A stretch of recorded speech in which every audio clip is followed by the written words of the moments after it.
Jessica, we'll start down here. Well, I started with my venue first, and I kind of thought, you know, once I had my venue, and then I picked my other venue vendors who would best correspond with my venue. But after I got my venue, I was looking for everything at one time, so it's kind of hectic, but it works.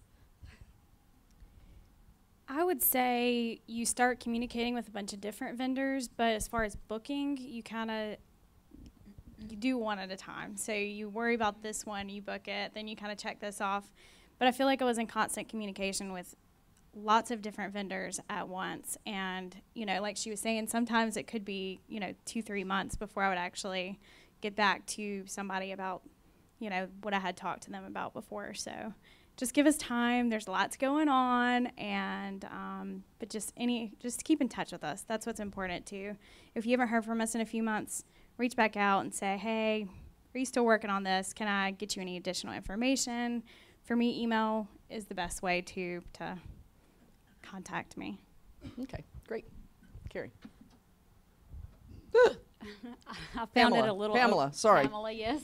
I found it a little overwhelming for so many to try to contact me, so I really depended on my planner to take care of all of that for me.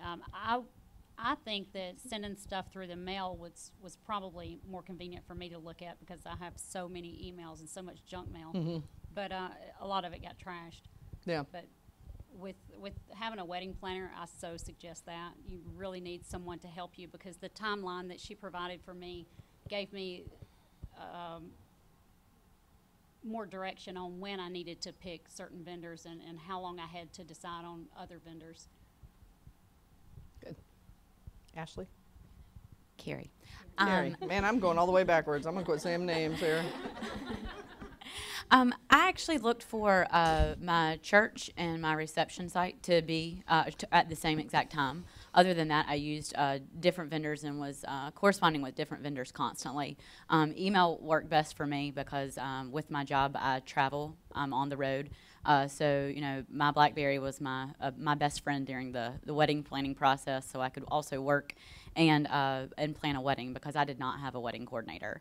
So I did it myself, my mother and I.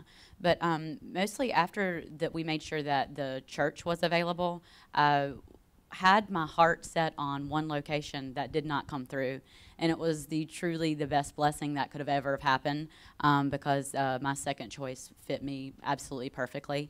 And I wouldn't trade it for anything. But after that, I did correspond with all of my vendors at the exact same time. I think for me, I don't do well with a lot of choices at one time. So I centered my whole wedding around my wedding dress that I'm totally in love with. Her name is Holly. And I got her at I got her from Vera Wang in New York, so I knew that once I got my dress, no matter what, I was going to transform everything around my dress. And so I picked my dress, then I went to a venue, which was Grandover, then someone suggested Tony Brewer from Atlanta. So I went to see him, and I walked in the office, and he said, let me show you around. This dude had a warehouse that was like 10,000 square feet, just full of stuff, and like 1,000 table linens. And I told him, I said, look, I don't do well with 1,000 choices. You pick me something, you put it together, and we'll work from there. So that was how I planned. That's good.